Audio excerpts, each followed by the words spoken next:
Hey everyone, welcome to today's live stream of the Salt Lake County Council meeting, which is a weekly event happening on Facebook Live. We're streaming it over to YouTube, and then we'll be sharing our summary on publicmeetings.org. Meeting should start shortly. Thanks for joining us.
Dee, I'm going to be joining remotely today, just so you know. Thank you.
Lake County Redevelopment Agency meeting agenda for Tuesday, May 20th, 2025. We do have a quorum, including Board Member Harrison online with us right now. So I'll call this meeting to order, and we will start with public comment, and this is for the Redevelopment Agency only. Anybody in the room that would like to comment for this meeting? And if not, is there anybody online? Okay, then we'll move on to item 3, which is the approval of minutes for March 25th, 2025 Redevelopment Agency minutes. I have a motion for that. A motion to approve. Okay, motion to approve. Do I have a second? Second. Okay, that was a motion by Board Member Pinckney, a second by Board Member Winder Newton. All in favor, please say aye. Aye. Aye. Any opposed? Okay, that passes. Moving on to item 4, discussion items, and 4.1. I'll read it for you. Consideration of a resolution of the Board of Directors of the Redevelopment Agency of Salt Lake County approving an interlocal cooperation agreement with the Community Reinvestment Agency of Magna for the transfer of 2 redevelopment project areas and its related real property rights, indemnities, obligations, tax increment, and other assets and liabilities. And our presenter is Kirsten Swinyard from our Redevelopment Agency Executive Director. So thank you. Great, thank That's a you. mouthful. So this is the culmination of about the last 6 months worth of work between our department and Magna City CRA. This began with a request officially from the CRA at the end of last year to transfer the remaining project areas to their agency. So we're transferring with this ILA, we're transferring everything associated with the Magna Main Street project area, CDA, and with the Arbor Park URA project area, both of which are still receiving tax increment. So the ILA is a bit of a doozy, but there's kind of 3 buckets of information in there. So there are real property transfers. The RDA is transferring 10 parcels that it owns over to Magna CRA. So you see quitclaim deeds and the paperwork associated with that. The next bucket are the contract assignments that are going from the county RDA's responsibility over to Magna CRA's. So that governs the money that comes into the project areas as well as the participation agreements that send money out of the project areas for the work in the area. And then finally, you'll see an accounting of the funds and the contingency that we're transferring over to Magna. And with approval of this ILA, that will be kind of the end of the Salt Lake County Redevelopment Agency's involvement with these project areas. And the intent here is to structure a total transfer of everything, all the contracts, all the property, all the remaining fund balance. And I'm happy to answer any questions. All right, any questions for Kirsten at this time? Sorry. Okay, seeing none, then I would entertain a motion.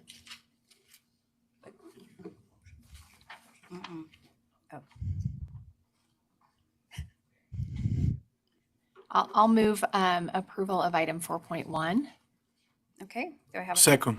Okay, motion by Board Member Winder Newton, second by Board Member Moreno. All in favor of item 4.1, please say aye. Aye. Aye. Any opposed? Okay, that passes. Since there's no other committee business, I call this meeting adjourned. Thank you. Okay, when you ladies are ready, we'll start council.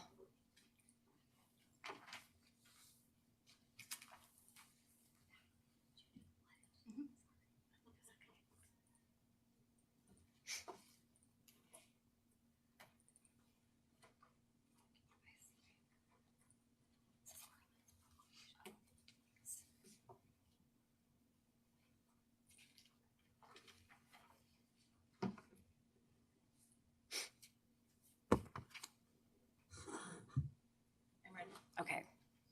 You ready to? Perfect. Okay, welcome to the Salt Lake County Council meeting for Tuesday, May 20th, 2025.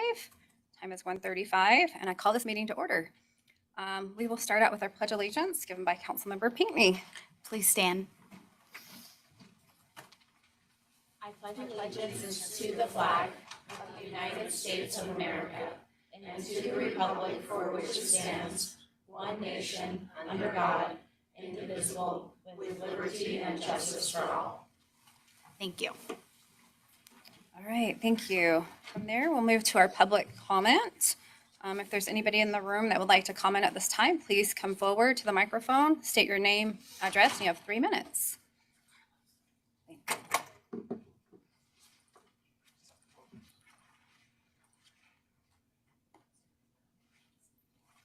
Hello, welcome. Hello, Jim Visock, West Valley City. Just wanted to, once again, invite you to an event going on tonight.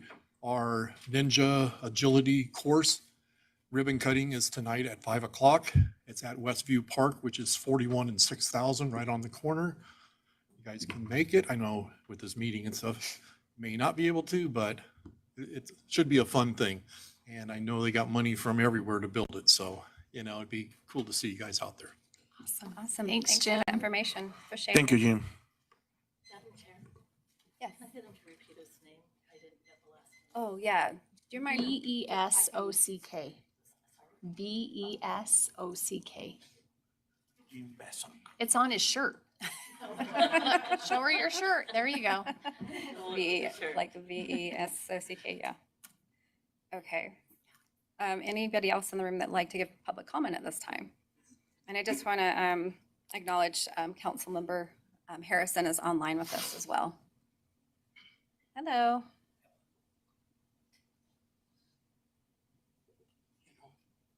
You might want to turn your mics up just a little bit. Oh, okay. We'll talk closer in him like this. That might help too. Anyhow, I'd like to pass this around to you guys. Maybe you have seen it. Maybe you haven't. You need to give his name now. Can you state your name in the Oh, I'm microphone sorry. for the record? And Uh, what city you're from, perhaps? David Quinn. Okay. What's your address or what city are you from? I'm from Sandy. Okay. Great. Do you need my address? For the, I mean, some people right like there. worry that some people don't, Just- so It's Sandy's right there fine. on- Okay. Go ahead with your comments, sir. I got that letter there from ARP or whatever we call it, first year.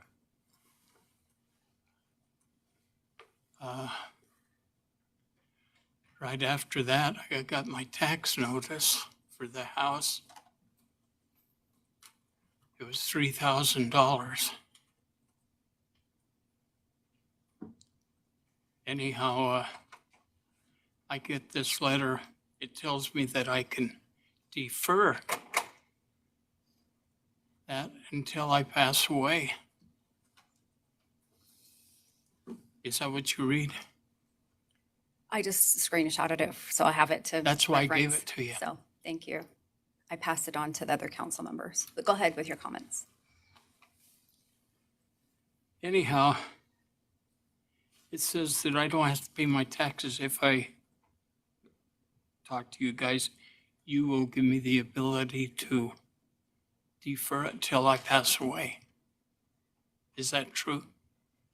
I would get our treasurer, who's in charge of that program, in touch with you to answer any detailed questions. We don't usually do back and forth comments, so any comment that you have, we can put on the record now, and I can get our treasurer involved with you.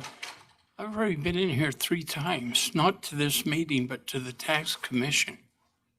Okay? And that's a joke.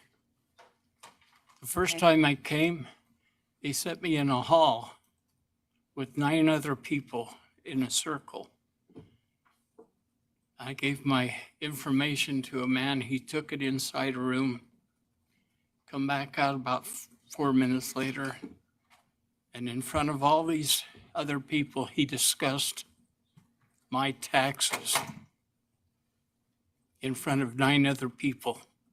Okay. That's not fair. It's not fair to the 9 other people.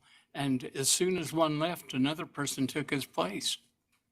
Why would the county do the taxes in a hallway with other people listening to your personal problems, taxes, or whatever? Okay. Hey, I appreciate your comments. I do have someone from the treasurer's office here. She can speak with you directly, if that's okay. I've been down there twice. Anyhow, I'll go back down. Okay, I hope we can get your problem solved and whatever issues. No, that's you're not the only facing. part of it. So, The part is concerning this thing from ARP, whatever. oh, okay. Okay. Madam Chair, Yes. can I just chime in? So the state legislature has a few different programs that they do for exactly what you're mentioning, and that's what that's referring to. But the state treasurer's office can help you figure out how to enroll in that or whatever else you need in order to do that. But it is something that the state legislature passed. So it's okay if I don't do my taxes pay my taxes for 10 years? They have a program where you can defer your property taxes. There's an interest rate charged over time, but yeah, that's exactly what their program is for. So then if you sell your house later, then your property tax would be paid, but you have to qualify. There's a few different things that you'd have to do. So that's why it's good if you can talk to them and just see, what you need to do to qualify and what you want to do there. So thanks for coming, by the way. I know it's a lot I'm not through yet. Well, we have 3 minutes and we have to let other people. So if I'm happy to step out and talk to you some more if you'd like. I just want you to know if the county can do without my paying the money for 10 years, because I'm not planning on dying in 3 years. So if the county can defer my taxes for 10 years, that's $30,000. 100 people take up on it, that's $300,000. If you don't need $300,000 until 10 years from now, why can't you reduce my taxes a bit? That's not actually how the program works. So the state helps cover the costs to the county while that's happening. Their deferral program is happening. That's It's a okay. state, it's a, They sir, cover it. hey, sir, this is a state program that you have to qualify for. I think only 2 people in the whole state qualify for it. We're not, you just can't not pay your taxes. So I understand you might be frustrated, you might disagree, but we're not the body to disagree. If you disagree with this legislation, you need to go to the state. I don't disagree with it. Okay, I'm well, just- I'm disagreeing with my taxes. If the county can do away with my taxes for 10 years, it's a then why program. do I have to pay it? Well, you do have Why can't to they pay it. cut my taxes? You do have to pay it. This is a Oh, I program know that's I for, have to pay it. for seniors on a fixed income. But I don't enjoy paying it. I understand, sir. You just want to argue and we're trying to tell you what the truth is. If you want to have a real conversation, then you would step outside and you would talk with us. But this comment period is over. Thank you. Yeah, if you want this back, Well, I of have course it. I do. I wasn't arguing as much as you were, sis.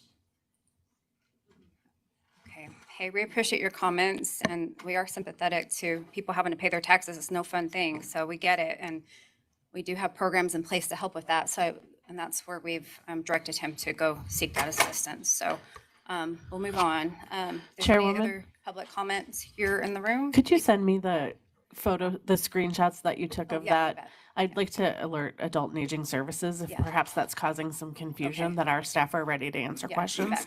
Thank you. will. Okay. Any other commenters online or in the room? Okay, and I think, okay, never mind, that was something else. Okay, so we'll move on to report of elected officials, and we can start with county council members. If you have anything that you'd like to report today, floor is yours. Okay. Nobody? Yes? I will just mention that I went to a COG meeting recently, and we did hear a presentation on basically a community survey or review where the county may look to make some economic investments over the course of some segments. And so I thought that was helpful. It's available for us all. And it really helps just the public to know that we're working and looking at where we can make investments, how to help our county economy to grow. And I thought that was a worthy presentation. So COG meets quarterly, as I understand it, and it was a productive meeting, although shorter than expected, I will say. Me too. All right. Thanks for that report. That's great. Anybody else? I'll report. We had our Salt Lake County Intergenerational Poverty Task Force meeting this last week and talked a lot about some of the things that happened during the legislative session for our families that are in poverty. One specifically was some funding, some TANF funding to do a program to help families who are on government assistance with some financial navigators to help them as they ease off benefits. And so anyway, just good stuff. Thanks. Great. Okay, anyone I have else? something, Dee, You bet. real quick. It was a meeting that both Councilwoman Theodore and I attended CJAC last week, where there were a couple of really excellent presentations on the legislative report and how it impacted the Criminal Justice and Advisory Committee and the work we're doing, and also a post-crisis care report. And I just want to commend the mayor's team on that work. It was really important and informative in terms of developing a path for when, after people enter a mental health crisis, what are some of the gaps and how do we help them get into longer term care and avoid a repeat. It was excellent. Thank you. Yes, I was in that as well, and there was a lot of good information, and there's always some things that they do have a list of some things that we can do better and that we can collaborate on, and we are taking the right steps to do that as well. So good work being done in that meeting for sure. Another meeting that I was on was for part of NACO, and I'm on one of their boards, and this was talking about WIC.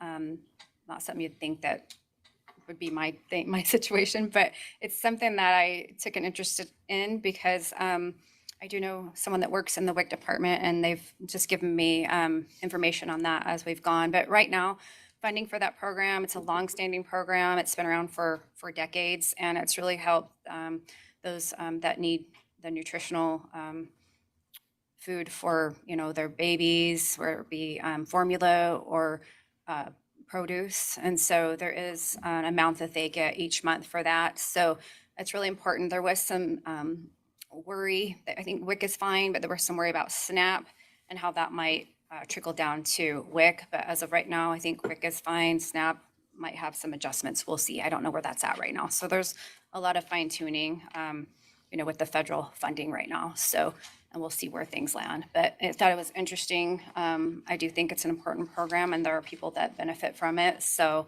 we'll see where it goes. And that's all I have. So, County Mayor. Thank you. Apologies, Darren and I were running a few minutes late. We just came from a nice recognition for our own Megan Hilliard. She received the Distinguished Service Award for an appointed official from the Utah chapter of the American Society for Public Administration. So we had a nice couple of hours with a room full of people who were dedicated to public service. And in addition to Megan's recognition, our own Tara McFadden, Program and Grants Manager for the Office of Homelessness and Criminal Justice Reform, also received an award, the Distinguished Service Award for Outstanding Contribution to Public Service. So it was fun to be with Tara and Megan today, and many others kind of celebrating the often unsung heroes who are working to support our constituents and those throughout the county and throughout the region on a regular basis. And then later this week, Associate Deputy Mayor Catherine Fife will be recognized by the Downtown Alliance with the Downtown Creator Award. And they're recognizing Catherine's tireless work around homelessness challenges, unsheltered populations, and her dedication to progress on one of our region's most complex issues. So hats off to the three of them, and really proud to work with them and have a chance to dig deep on implementing implemented solutions to the various challenges we face. Also, switching gears a little, the ZAP team has shared that Tier 2 applications close at the end of April, and they received 233 submissions. So they're going through the eligibility process to prepare for the summer review process. And it's interesting to see so many smaller arts organizations, mid-sized to smaller, put in an application. It just shows our region's love of the arts and culture And it'll be great to see who is actually eligible. And as always, look forward to making recommendations to you on who we fund. So that'll be upcoming. And then as it relates to internal county events, we have Employee Day coming up. Please hold your schedules. Wednesday, June 4th from 11 to 3. It's fun to drop in for lunch and roam around, and we'll let you know if there's a formal program. We've done more formal in the past, and then some years just kind of roaming around and touching base with our employees. But it does get better every year, and it's such a great chance for our employees to kind of get away from their desks and their various lines of duty and mingle with each other. And it's been a lot of fun for us as elected officials to be there. So please make an effort if you can. So far, we have 1,600 RSVPs, which is great. We just asked people to kind of give us a sense of things just so that we can manage the process and do it well. So coming up soon. And then community-related events for our facilities, real quickly, our dog patios. The health department every year releases a list of dog-friendly patios. So, Councilwoman, I'm looking at all of you who have pets. This is a chance. I don't know that I dare bring mine yet, even though she's 10 or 11. She's very rambunctious, so I don't know. But dog-approved patios, go to slco.to/dog patios for the list. I didn't know they did that. That's super cool. And then Wheeler Farm, the farmers market has kicked off. It's operating every Sunday from 9 to 1 at Wheeler Farm. And you can go to the website, slco.to/Wheeler Farm. And then also their tradition of Farm Fest was this past Saturday. It was incredibly well attended. And then it's time for our swimming pools, our outdoor pools to begin opening. Salt Lake City Sports Complex and Draper have already opened, and the others will open on Memorial Weekend and will be open from noon to 4. There's a construction delay in Magna, so that's temporarily closed. And then starting the 31st, the summer hours will be noon to 6 Monday through Saturday and noon to 4 on Sundays and holidays. And once again, our website, slco.to/pools. And we continue to have more interest in the My County Rep Pass, and I know we're talking about that later today, so I'll defer those comments until later. Thanks so much, Madam Chair. Okay, thank you. All right, any other elected county officials in the room that would like to give comment at this time? Don't be shy. Hello. Hello. Hopefully my iPad will open. All righty. Thank you, Chair and council members, for this opportunity. We don't take advantage of it enough, and I'm glad for the prodding we got to appear before you more and give a report. So May is... We can state your name, by the way. I apologize. I'm Chris Harding, the County Auditor, South Jordan, Utah.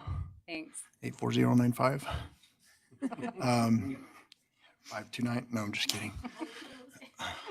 Just kidding. May is Internal Auditor Awareness Month, and it seems like every one of our organizations wanted to have a function this month, so I thought I would kind of give you guys a snapshot of what we've been doing. The Internal Auditors Salt Lake City chapter had a spring conference, and I got to be one of their speakers. I presented on Beyond Findings, how internal auditors can take charge and drive meaningful change. I talked about concepts from the Getting Things Done methodology and emphasized how strategic organization can improve our throughput and influence. This helps our office to be more proactive and not reactive in our auditing function. Then our audit management, we attended virtually the Association of Local Government Auditors National Conference. This conference brings auditors from all over the U.S. and Canada together. Some of our topics were cybersecurity audits, performance auditing best practices, fraud investigation, AI risk management, and upcoming changes to the red book and the yellow book. The red book is the Internal Auditor Association's auditing standards. The yellow book is the standards we follow, put out by the GAO. They reviewed some of those changes, and as well as a crosswalk between the two. And then we had a great opportunity, I did, to go up to the University of Utah for a Chief Auditor Executive Roundtable. It was great to meet with other thought leaders in the auditing community throughout Utah and to exchange ideas with them. And then just last week, we had the UA CPA State and Local Government Conference.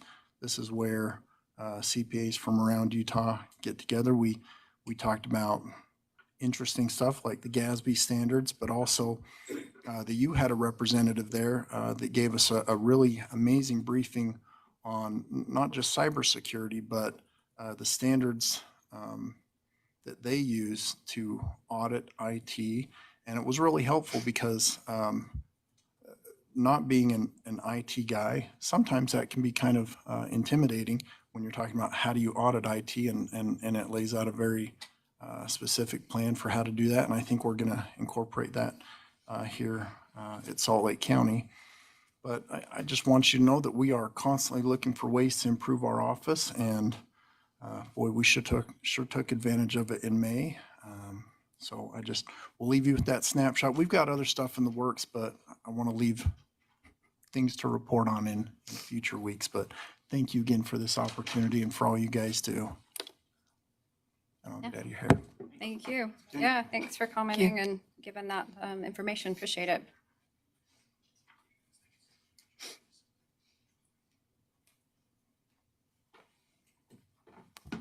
Hello. Hi, Bradley Park, County Surveyor. So, Welcome. hey, thank you, Council. Thank you, Chair, for this opportunity to come and give you a quick brief of my office. So, I've been in office for about 5 months now, and one of the hardest things to do is to replace yourself. And so that's why I brought my Chief Deputy here. This is Chris Donahue.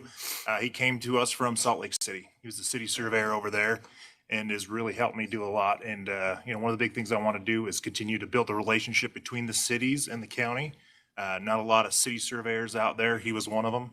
And so, having him on my staff is going to really help to bridge that gap and continue to work with the cities better. I think it's one thing that our office, does well, but can continue to do well. A quick breakdown, I feel very fortunate. I don't know if you guys know Reed or not, but he handed me a pretty well-oiled machine. And so, he led out in a lot of different things. We were the first county in the nation to allow record of surveys to get filed online. I've kind of been tweaking that process, making it a little bit easier for folks. I'm working on our public facing map to make it easier to navigate, making that more aware.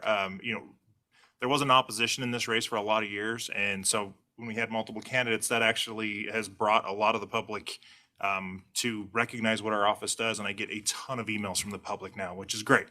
I love sharing the information that we do and providing the service to the public. So since I joined the county in 2021, I've always been looking at ways to improve. I came from the private sector and we did things a lot differently here. And so I've, luckily had the direction to look at the way we can improve, and I continue to do that. And one of the best things that we've done over the last 3 years that I've been here is the ARPA program that you guys all approved has really given us a great understanding as to where the public land survey system monuments are in the county. Our next phase now is to take that information and go and get all those monuments put back in place, because the physical location of those monuments are extremely important to our residents and to the county's tax system. So just a quick overview. Got a lot of things in the hopper, but I just want to give you an update from our office. Awesome. Thank you. That's great. Thanks so much. Awesome. All right. And I'll say this is not a new agenda item. I just invited more of our other electeds to come in and comment. Might as well use the time. It's their time. So I'm glad they're doing it. So with that, we'll move on to item 4, which is consent items. Madam Chair, Consent guy's gone. I'll make a motion. Somebody else? Okay. I'll make a motion to approve the consent items 4.1 to 7.2. Okay. Second. Okay, motion and a second to approve consent. All in favor, please say aye. Aye. Aye. Any opposed? Okay, consent passes. And we will move on to item 8, which is our work session, starting with 8.1. It's our proposed hire report and Senate plans, 3,000 and under, weekly reclassification report by Hua Win, our council budget and policy analyst. Welcome. Thank you, Madam Chair. This week, we have 31 positions listed. There's no incentive plan. We do have one reclassification. It's a vacant reclassification.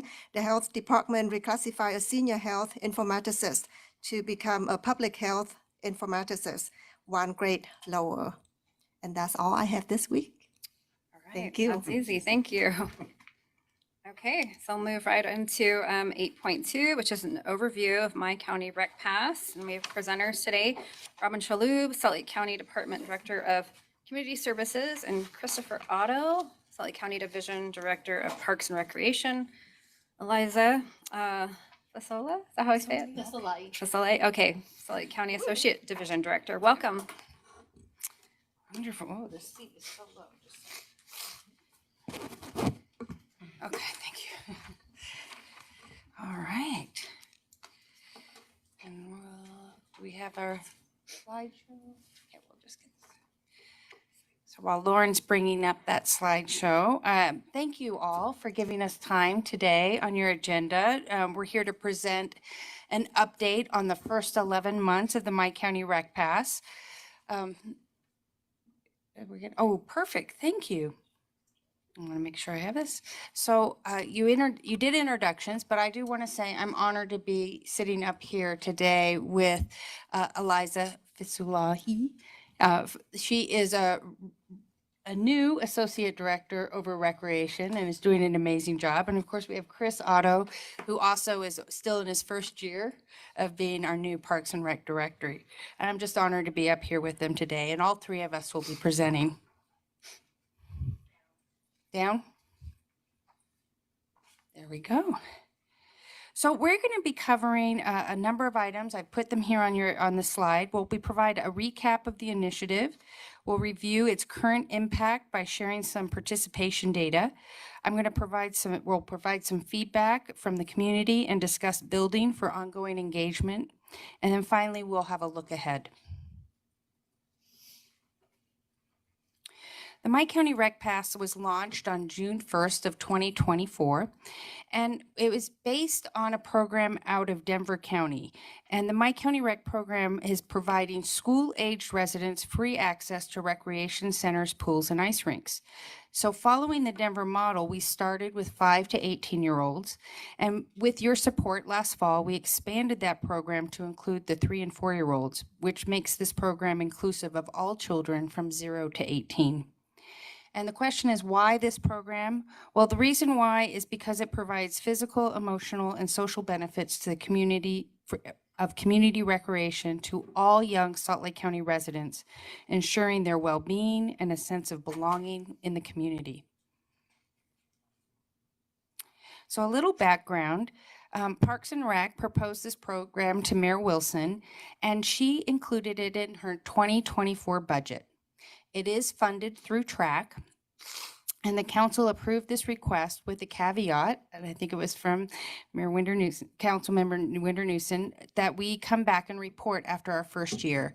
We recognize we're a month ahead, but with the swim season opening next weekend, we thought it was important to get ahead of all of those that curiosity we have in the community about the program.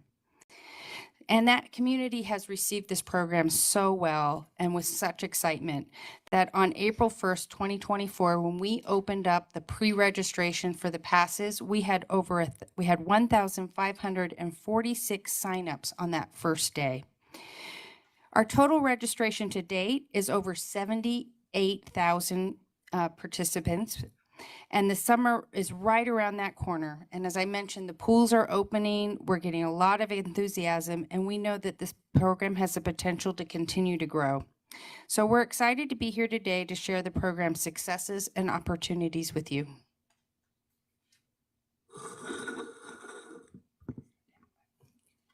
Thank you, Robin. We're excited to share the impact of the My County Rec Pass. Since launching, we have issued, as of April 30th, 76,828 passes. and recorded a remarkable 351,158 visits. Of those visits, 18,000 come from our youngest residents, our 0 to 5. Thank you for your support and your approval to expand this back in September. We know those numbers will grow. More inspiring is the 250,000 visits that you see up there, which is teens alone. Those numbers are telling us everything. When we remove barriers, teens will show.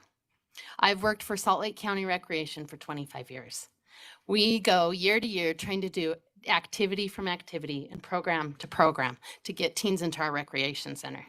Now we have teens filling our gyms, our weight rooms, our swimming pools, and our ice rinks. They are staying active, they are staying safe, and they are building positive relationships with the community. This program is not just working, it is changing lives.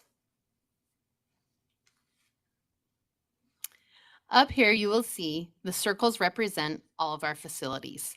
The size of the circles represent the visits.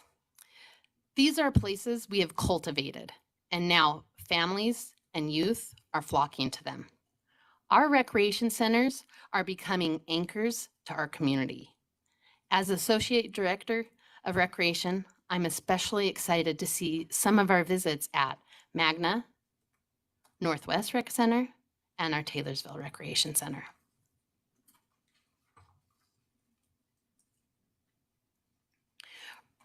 Prior to our June opening, we conducted an initial survey in May of 2024 to pass holders. We asked, have you ever had a Salt Lake County pass before? An astonishing 76% said no. Out of those, 62% cited that cost was the reason. We are thrilled to welcome first-time visitors. I remember taking my teen daughter prior to the My County Rec Pass to Taylorsville Rec Center on a January Friday night in the evening. As I walked in with my daughter, all I saw was another father and his son in these 2 basketball courts. Now, fast forward to a year later, again, going in January on a Friday evening, I walked with my daughter into 2 packed gyms with teens and youth of all ages. At first, I was a little nervous, but then when I saw my daughter was welcomed in, I couldn't be more proud to see all these different youth, and she was the only female, but they welcomed her in and she ended up playing some pickup basketball for an hour and a half. These are the experiences that we are all creating together. Thank you. So Eliza mentioned a survey. Recreation conducted 2 surveys, one at the beginning when we issued those initial passes, and a second one in March of 2025. The survey was intended to capture information to help us evaluate the program and track data on our outcomes. In this slide, we asked the participants to rate their overall health from 1 to 5, 5 being the highest. And the slide demonstrates an increase from May to March of 11%. So those early pass signups, they identified at 47.8, and by March, they were identifying themselves at 58.4.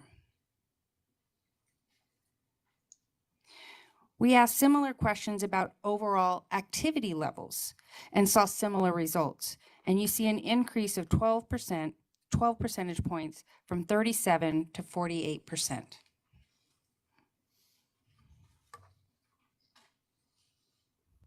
Okay.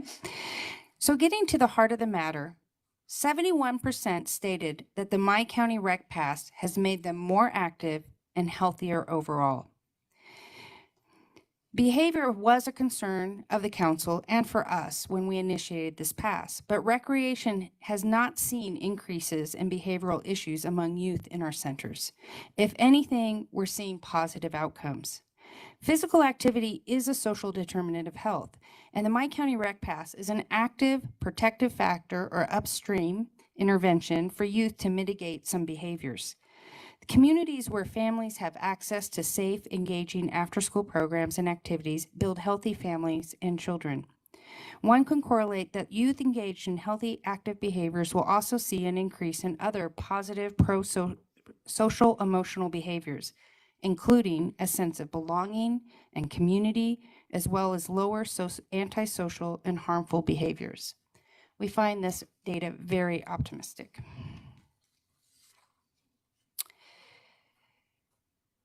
We are working with IH to analyze some data on the impact of the My County Rec Pass that they're seeing.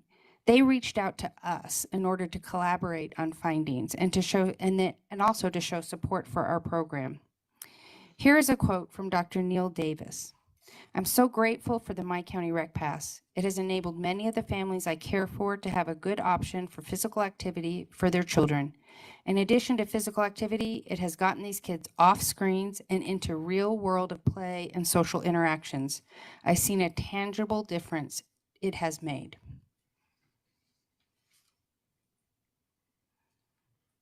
We would like to share some of the community feedback that we've been hearing. Here's one quote from one of our youth. This was so great. I love to swim and could go every day with my friends. We didn't have to worry about not having money or my friends not having any. Please keep doing the passes. And here's another. I have loved it. I went almost every day in the summer and consistently on Saturdays during the school year. It has helped me be more active and motivated. And the last from our youth is, I love it because my mom dropped me and my friends off at the rec center to practice basketball or swim, and she didn't have to worry. I'd also like to share some feedback from the parents. I loved this pass for my 3 children. I hope you bring it back. It was a healthy, fun way to spend time off screens and doing physical activity. Another parent said, I wanted to thank you for offering this to the children and youth. We have loved it, and it has been a great way for our kids to stay active, meet up with friends, and having something fun to do when they feel bored. It's been amazing, and we are hoping that it will be offered again this year. And the last comment, we have really enjoyed the County Rec Pass this year. It has helped my kids be more active without worrying about cost of everything. We would love it if we had the option to renew for this year. I hope you really consider it.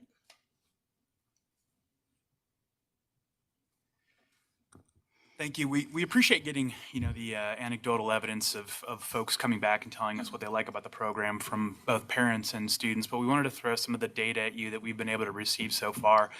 I want to stress that, we are bringing on a new point of sale system that will be operational roughly Q3 of this year. So we only expect that the data that we'll be getting from this will be more robust.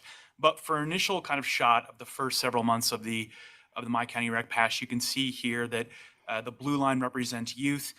We always see sort of a spike in the summer for youth because they're going to the pools, and we always see a slight dip, not always, but more now than before, we're seeing a dip in senior participation because they're getting outside to do pickleball, and so they kind of move around. But as you can see here, in June, the green line where we launched the My County Rec Pass, we saw a huge surge, and we think most of this is attributed to folks coming in and using the pool. We're really excited because, as Mayor Wilson just mentioned, we're going to have outdoor pools opening up Memorial Day weekend. So we're kind of excited to see what happens this year now that the My County Rec Pass is starting to settle on. But we want to stress we're still in this sort of adoption phase where we don't have everyone who's moved on to it yet. But we anticipate that adoption will continue to increase as we see the pools open back up. I was going to say, but it's raising, right? The seniors that are still rising above. Yeah, sorry. One of the things we had heard when we first started this was concerns that maybe, with this huge influx of kids, that seniors would not want to show up. But that's not what we have seen. In fact, we've actually seen senior participation and pass sales rise at a consistent rate. So we're kind of encouraged by that. We were told this might happen with Denver. And I have another slide here in a couple that'll show that a little bit more clearly on kind of revenue. We wanted to also kind of jump into just kind of the basic budget and kind of reestablish where we started and sort of where we're going. So in 2024, the initial cost, which was funded out of track, was over $1 million. That funded 1 merit staff position, temporary staff, supplies, and then it was brought in to sort of compensate an anticipated revenue reduction, which they also saw. in Denver. Coming into 2025, we now have a full year at 2.2. Very similar reasons. We're looking at increased staff, we're maintaining that merit position, and then we're anticipating that reduction in revenue. So if you look at this slide here, this is sort of what we expected, but some of the things it's been interesting to see how it's changed. As we thought would happen, you offer the My County Rec Pass for free, you're going to see revenue coming in from youth drop significantly. We also saw, the family pass drop because typically it's, a mom, dad, and their kids on one pass. So those dropped, but we saw an increase in adult passes and then also an increase in senior pass sales. So folks are coming in and using this resource. And like I said, we're really excited to see what happens going forward. We think there's a lot of opportunity to grow, and we're crossing our fingers to see how this season's pool, the pool season goes, I guess is how. Can I ask a question? Do you have any specific numbers on the loss of revenue? Are you still, is that still in your slideshow? It's not in the slideshow, but there are numbers behind that. Yeah, because I assume the adult passes are a bigger revenue generator than kids passes, right? So if we're losing kids passes, but we're getting adult passes, like I'd just love to know the dollar figure there. Yeah, and we have been putting that information together, and we do have some pretty good numbers we'd be happy to share. This was kind of just a high level presentation, but happy to sit down and share the details. It has been, it's been nice to see that what Denver anticipated was they said, sure, you're going to see, your youth passes go down, but where they were hopeful was that when parents come in to drop off their kids for free, now the parents are buying passes. They're like, well, we're already going to drop the kids off, we'll go as well. We're seeing that with grandparents as well. Again, this is anecdotal, but some of the revenue data we're seeing, it's sort of showing up in there. So we kind of want another season with the pool just to make sure that the assumptions we've made are accurate. But so far, we're feeling pretty good about it. Yeah, I mean, and I'll just make a quick comment, editorialize for a minute for those who may be in the room that don't realize how this is funded. One thing that's great about this program is it's funded through tourism dollars. Right. It's not your property tax dollars, right? It's tourism dollars. And so it's money that's coming in that we're getting from, from TRAC, which is hotels, car rentals, hotels and restaurant tax. Restaurant and cars, right? On that one. Mm-hmm. And so to be able to do this is awesome. But then my question is, if we do start to see an increase in passes, that money will then go to the general fund, which does affect property taxes. So that is, for those of us who have to worry about the budget, that's a great program for us to invest in. Thank you. From try it to team play.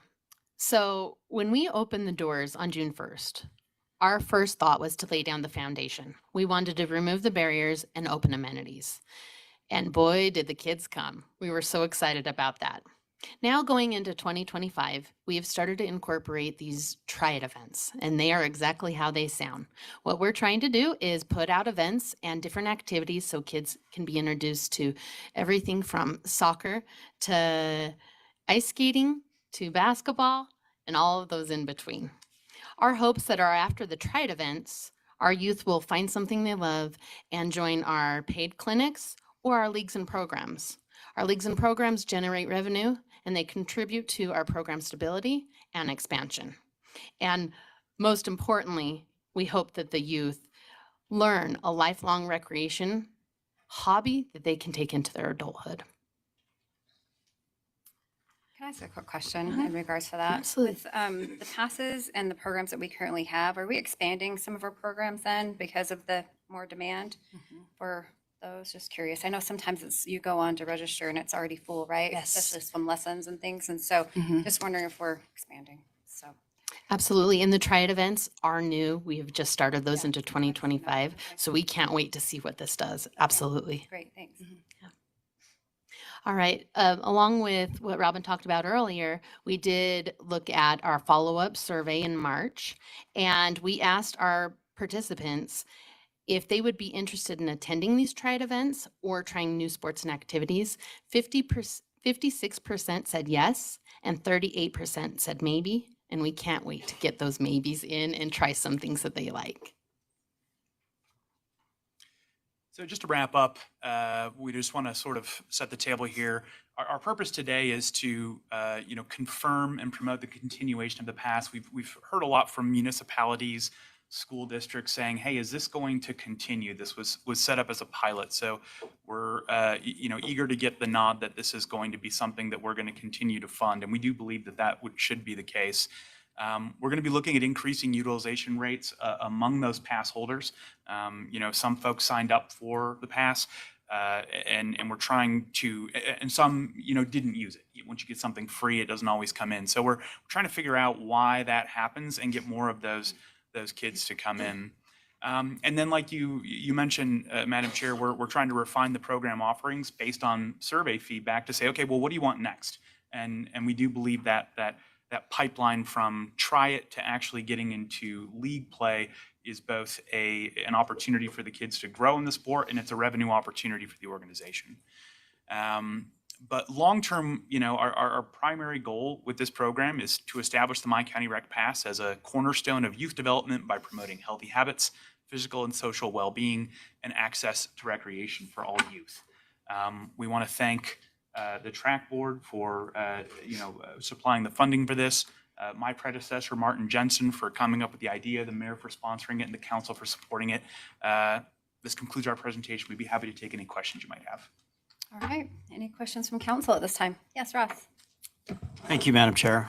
This preceded me being on the council. So at some point, these passes were being paid for by families and individuals.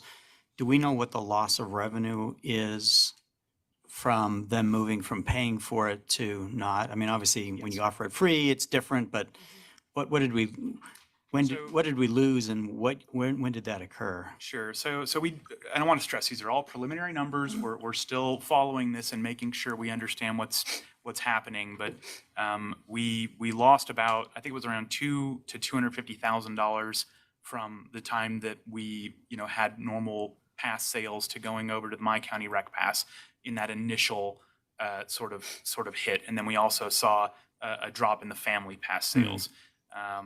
We had anticipated a roughly $303,000 ask to offset that revenue loss, and it's pretty close.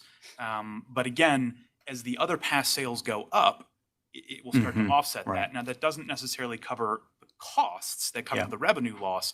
And we are internally doing assessments, which we're excited to present out sometime in the near future, that we've been doing in looking at, making sure our aquatics costs are in line with being able to keep these pools open and safe with this large influx of kids. Got it. Yep. Okay. Questions? Yeah, I just have a quick comment. Yes, go ahead. I think this is one of the most impactful things that I've ever had the pleasure of being involved with as a policymaker, and I really appreciate the mayor, her leadership, and our work as a council to make this possible for cost of living stress, improving our kids' and families' mental and physical health. I just think it's really important, and I'm really excited to play a small part in it. Hope we can continue.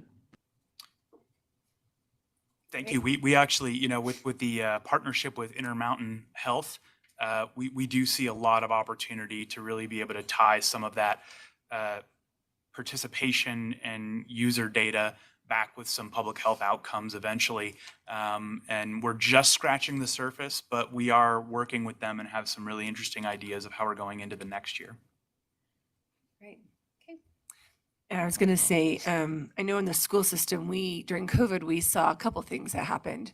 We saw most of our children online and learning from home. We saw most of us at work stuck online and working from home, right? And dealing with a different new reality. And so families were going a little stir crazy, and we saw an increase in people going outside and getting out in nature. But as soon as things returned to reality, the things that we were doing before weren't happening. Our habits had gotten interrupted. So it's really interesting to see this pick up and see that change. we've seen some really good changes, I think, both in the school system and in this pass for youth, in how we're seeing people now getting off phones, getting off screens, getting out of their houses, getting more socialization in the communities and actually learning to play together as families again. Because even though you were stuck home with families, you weren't playing together, you weren't doing those things together because you were stuck on your screens during that time. So it's really interesting to watch how that has changed and what it's done for the mental health of the community in the process. So grateful to see kind of where that's going. And are you guys currently working with Parks RX as well to make sure that this is part of the Parks prescription program? Because you mentioned that one group is writing prescriptions for this, but this should be available to all groups for writing prescriptions for this. That's a great suggestion. I mean, we are the ones who piloted the program here at the health department. Yeah, so we should actually be using this as part of that pilot program and what we've been doing through the health department and make sure this is something that we have on this, on that. And I'd like to talk to you about what we could do with it nationally, so. You were on the Healthy Lives Committee and or the Yes. Kearns Initiative where we did the Parks RX. I recall Yes, that. exactly.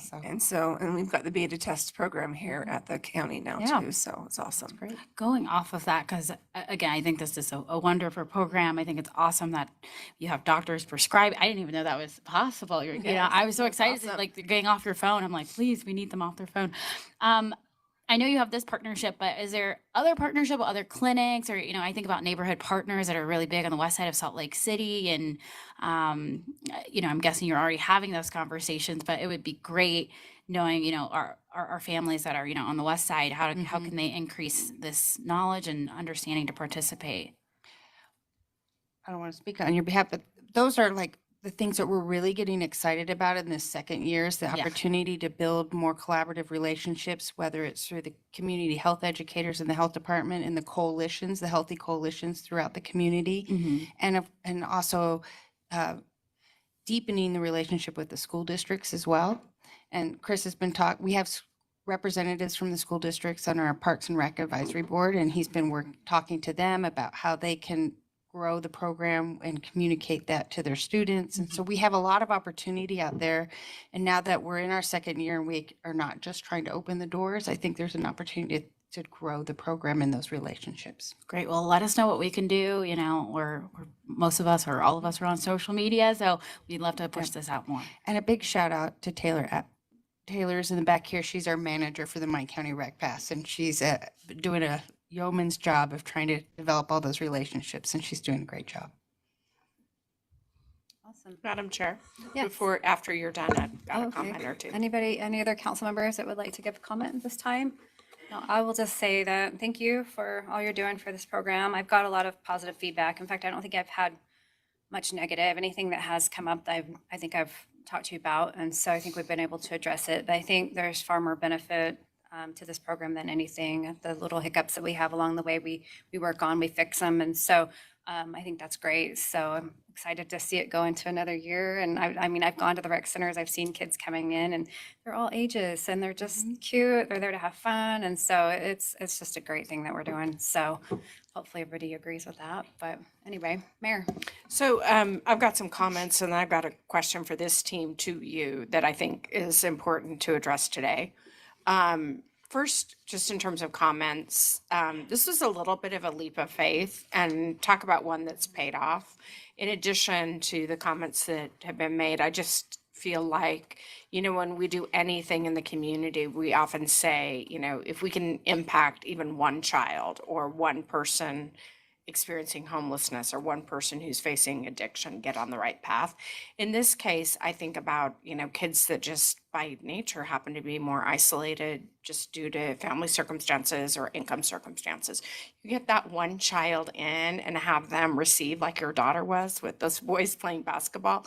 It is truly game changing. I think this program is literally changing lives. For these kids. So hats off primarily to the team. When Martin approached me, our previous parks director, on this, it seemed like, oh yes, we need to try this and see where it would go. What I didn't recognize, and I think Council Chair alluded to this, like everywhere I go, somebody thanks me. And at a time, like we'll go back to our staff retreat, you know, we always want and wish we had better communication budgets and more staff. This was really, really good public relations for our county. I think people often identify, oh, I love my library. And yes, it says county library on the entryway. They often don't think, oh, Salt Lake County Library or our rec center, whatever. They're not identifying it so directly with the county. And I think this is one of those programs that the county itself is being recognized, us collectively. And it's helping our brand because we're really there to serve our constituents, and we're doing so with this program. So I'm excited about it. I appreciate so many parents thanking me and you as well for this. I guess my question today is, I would hope that you would give this team your support, that this would be an ongoing program, that it's clear that this is ongoing. There's always a future mayor, it won't be me, that could say, wait a minute, we're going to pull this back. This isn't the highest and best use of our track program. I don't think that day will come, but I think for operations planning, growth of the program, the very things they're saying they're doing, that we need, I hope you be clear today that we're establishing this as an ongoing program.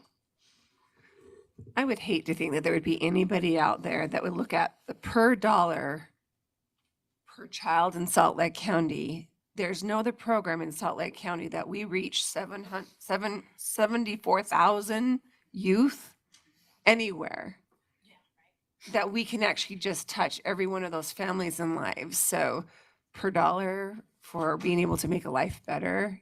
Yeah, I'd challenge them on that if that ever happened. All right. Okay, thanks for all those great comments and thanks for your presentation, and thank you. We'll move forward. Thank you for having us. Yeah, thank you.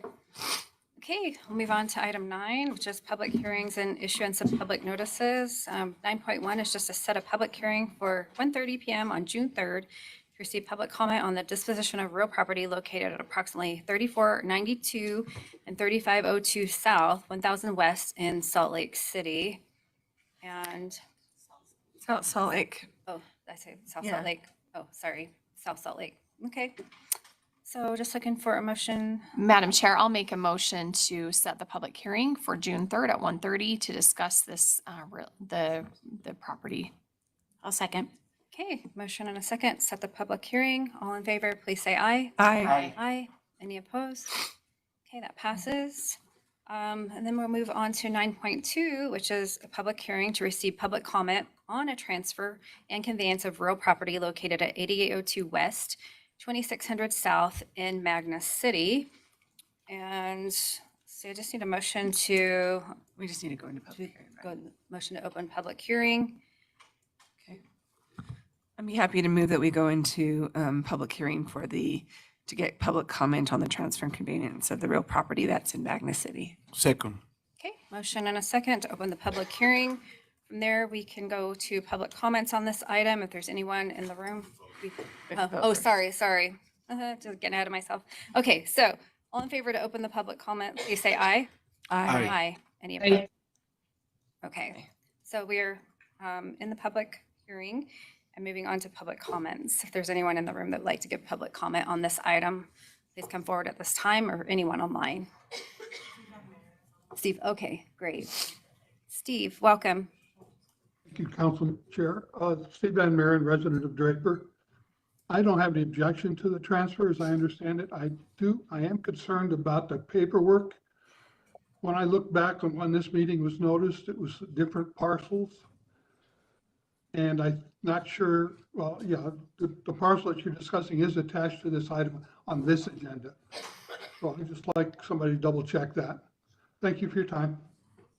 Okay, thank you, Steve. We'll definitely double check that. Appreciate you.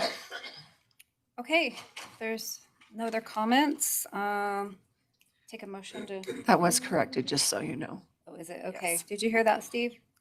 Apparently it was corrected. Anyway, he can't talk back, but anyway, just Did you point that change out. the notice? So it was noticed 2 weeks ago? What were you Or saying? more? I think when they first posted it, as I understand it, the document that uploaded and it didn't fully upload correctly from what I understood. So as I understood it, they re-uploaded it and so that it was attached to the notice correctly. So it's just re-uploaded at the same time. Okay, I pulled the comments off of the agenda on your meeting website. Thank you. Okay, Thank you. we need to check that then. Yep, we can. Okay. Okay, motion to close public hearing? Is that next? If Okay. there's not anybody else. Anybody? I'll motion to close the public hearing. Okay. Motion and a second to close the public hearing, which is 9.2. All in favor, please say aye. Aye. Aye. Any opposed? Okay, that passes. Move on to pending legislative business, which is 10.1, consideration of a resolution approving 2 interlocal cooperation agreements to convey 2 parcels of real property to Magna City, 1 parcel of real property to the Community Reinvestment Agency of Magna. Madam Chair, I will make a motion to approve this resolution approving the interlocals. Okay. I'll second that. Okay, motion and a second for approval of item 10.1. All in favor, please say aye. Aye. Aye. Any opposed? Okay, that passes.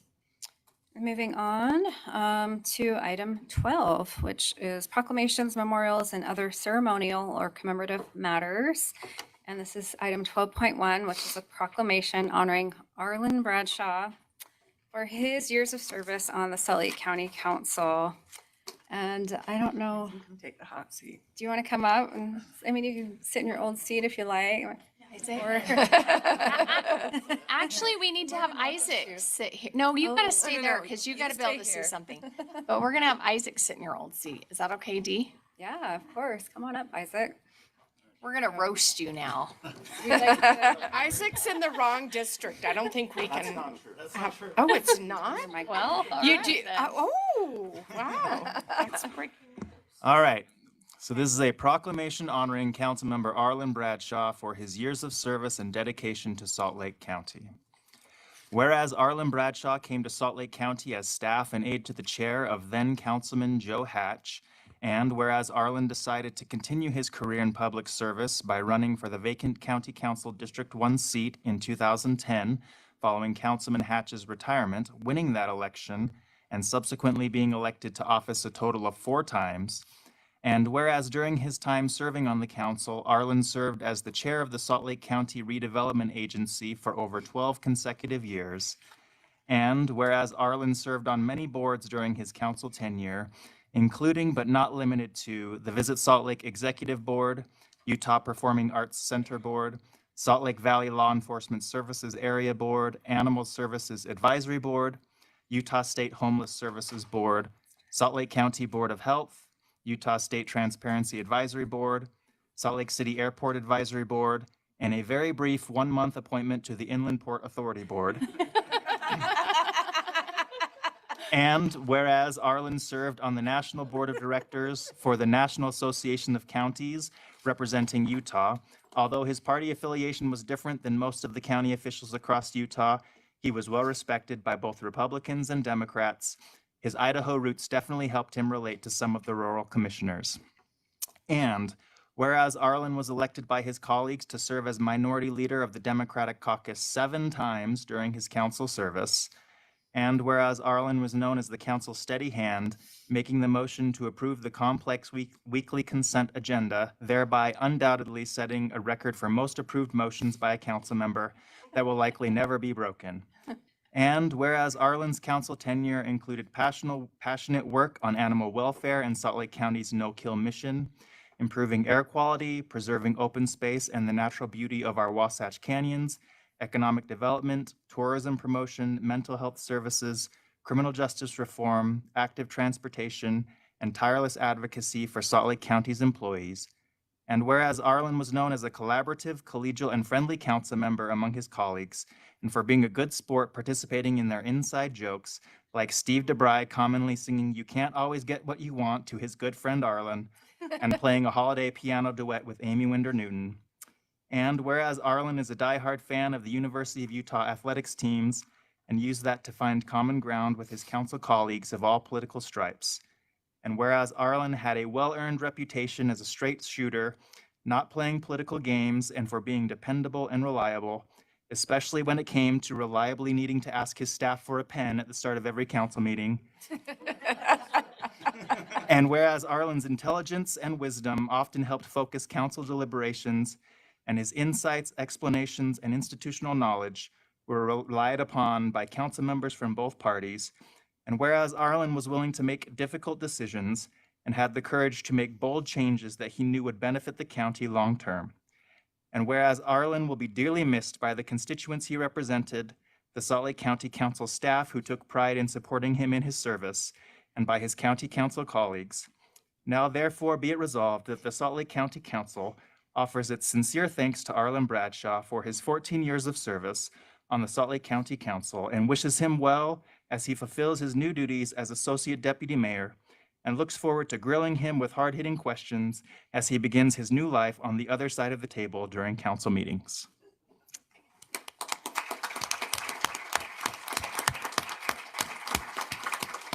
Wait, but there's more, There is more. Madam Chair.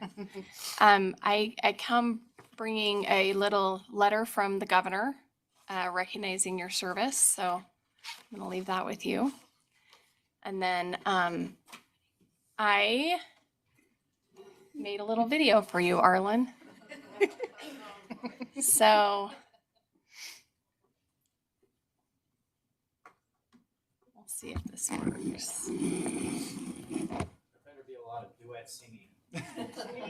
You're gonna get to see a little bit of it. It's gonna be kind of fun. Hopefully it was our practice session you have recorded. That was a lot.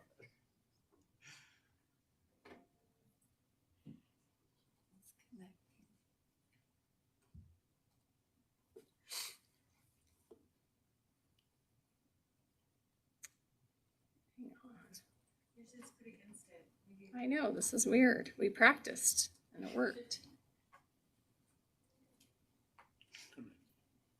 Do I just need to be patient?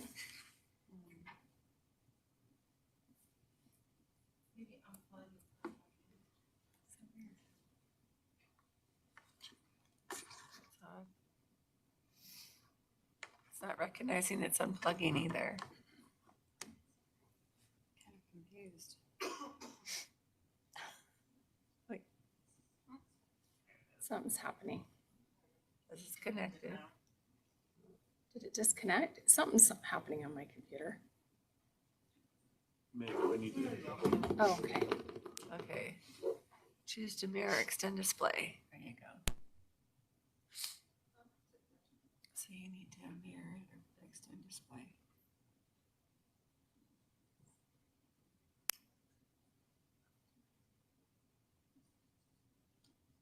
There we go.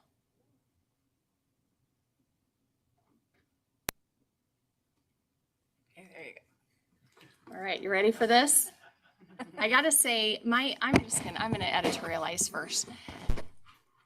You know, when I first started serving on the council, so Arlen and I are by a long shot longer serving than everybody else, right? Like I've been on 11 years and everybody else is 4 years or less.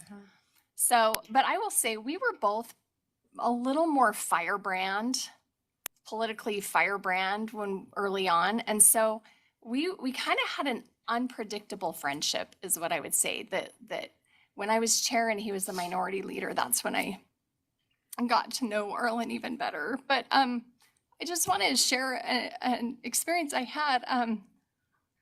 We had been talking about mental health. This was probably 8 years ago. And I was talking about my concern for, the youth in our community and the mental health issues. And my own son at the time had some problems. And, I've shared that with you guys, so you know what I'm talking about. But Arlen said to me, if you ever want to understand the LGBTQ community a little bit better and some of the mental health challenges, I'm happy to talk. And I remember Nick and I went into his office and chatted with Arlen and Isaac. And I left with tears streaming down my face as I got a really good perspective from him on a really important issue that I'd never gotten before. And I appreciate him. I appreciate his authenticity and the things that he tried to teach me in a very kind and loving way. And so anyway, Here's my video tribute to you, Arlen. To both of you, thanks so much for joining us for this discussion today. Let's start off with redistricting. Okay, Arlen, what do you think? You know, I think people do care about how redistricting pans out. Hi, I'm Amy Winder Newton, And I'm Arlen Bradshaw, and we will play for you. Carol of the Bells Fantasy.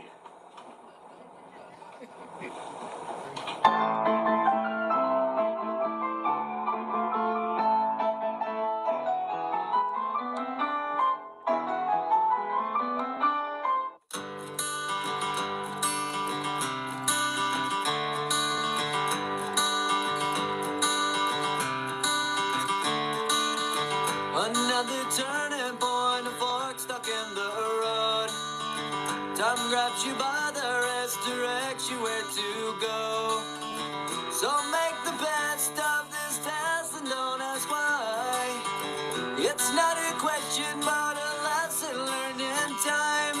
It's something unpredictable, but in the end is right. I hope you had the time of your life.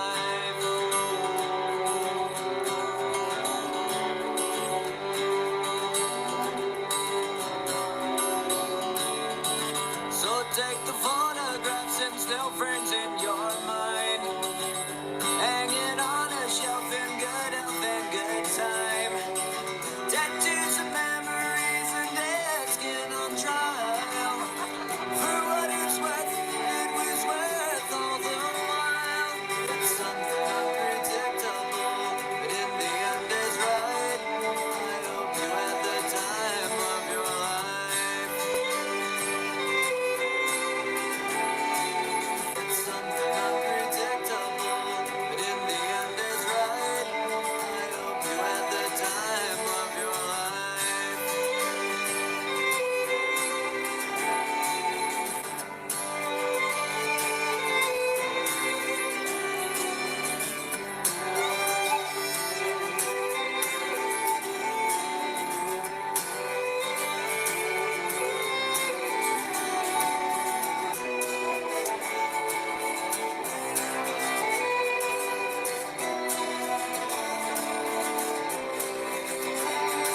It's something unpredictable, but in the end it's right. I hope you had the time of your life.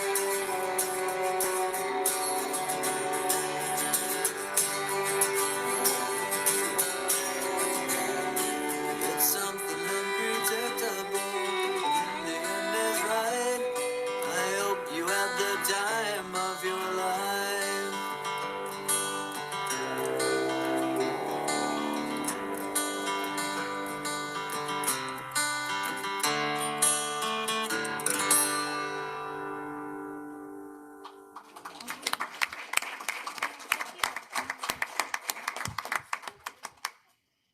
All right, thank you so much for those awesome words and awesome video. That was really fun and special. So, and I don't know if there's any comments from anybody here. Well, I think Arlen, you you're all welcome. commented last week, so, you know, Yeah, I don't know. don't think we need to repeat that necessarily unless you really want to, but I will say Amy has more pictures of me than I have pictures of me.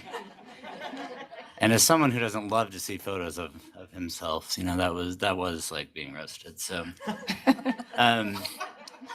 today, it's like, it's harder than last week because it's my first time not actually sitting over there.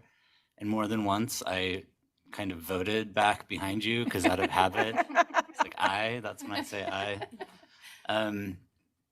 But, you know, thanks to all of you for the comments and the accolades, whether deserved or not.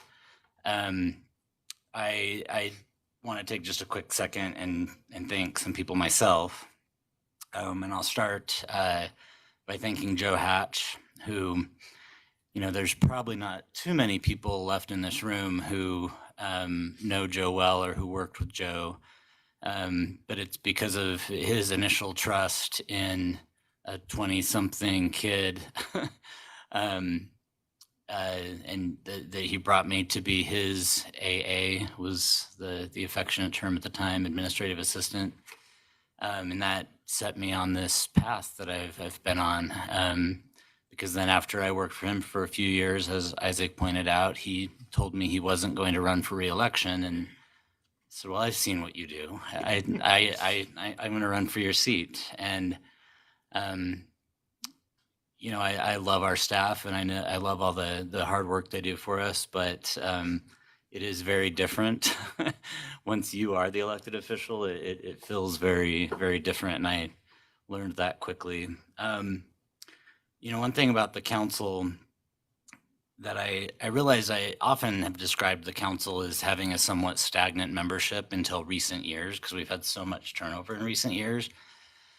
But then as I was thinking about the 14 years, I realized there are 12 other people that I've served on the county council with other than the 9 of you.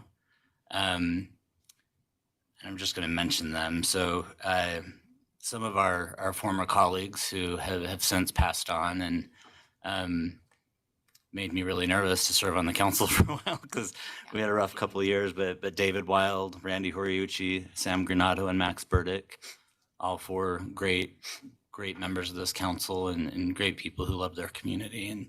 And I think maybe Amy was all of their memorials with me.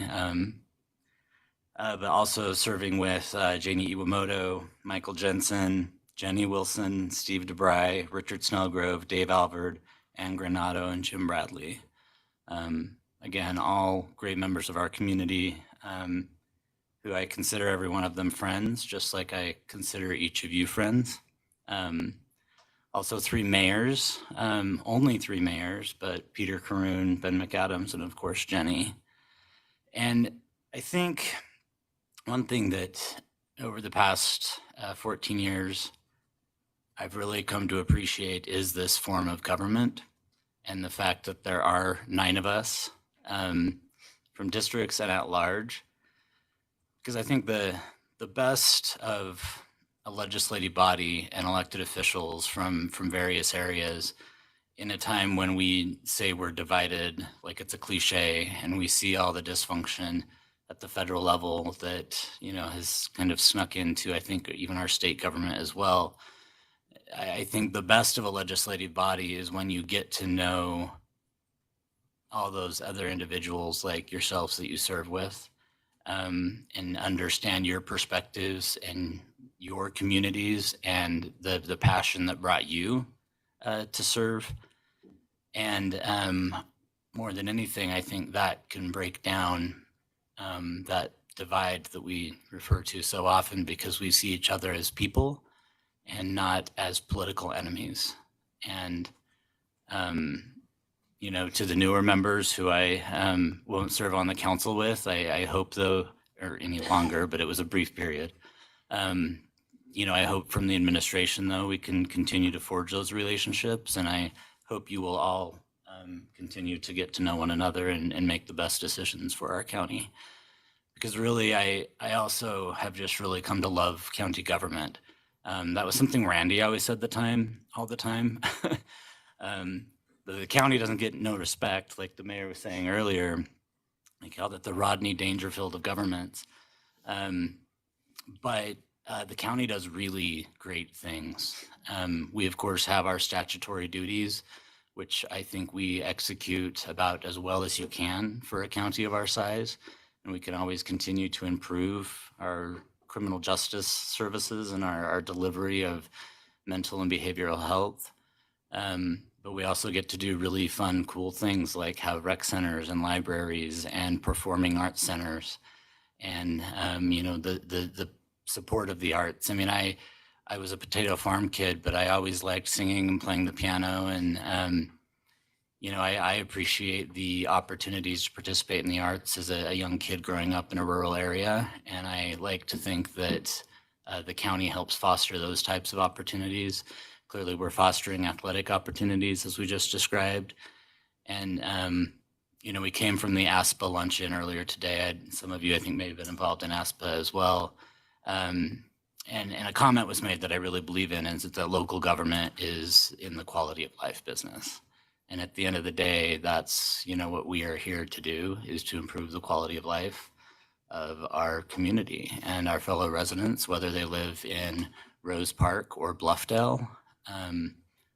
I care equally about all of them, and I'm excited for this next chapter that I'll have to continue to serve residents throughout the county. So thank you for the video. Thank you for the incredibly thoughtful proclamation. And I'll just be over there in the future. So maybe this is all a little over the top, but thank you. All right.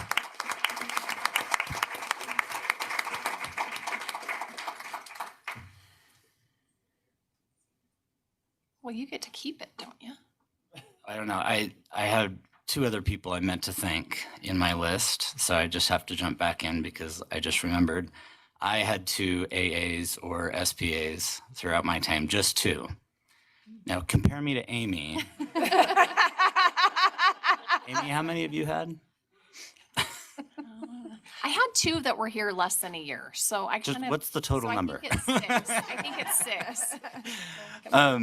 So Megan, who you all know, of course, was my first AA out of the gate. And I can't even remember how long she actually worked for me before Mayor McAdams stole her. But, you know, you all see why Megan is so great. And then Isaac, of course, served me the bulk of that time. And, you know, I think much of the success you talk about related to my service on the council is because Isaac did a good job staffing me and representing me well. You know, and I'll throw Catherine and Tom into that too in just the recent months. But I'm hopeful all of you will now see why Isaac was my AA for so long that I didn't have to have 6 different advisors over Hey that now. time. I just They went on to bigger and better things. It wasn't and like- now Isaac has also done that, and I, you know, he of course then brings that incredible knowledge base to the rest of the council, and I just have to publicly thank him for all the years he supported me. Yeah. So, He's awesome. all right, thank you. We agree, so thank you.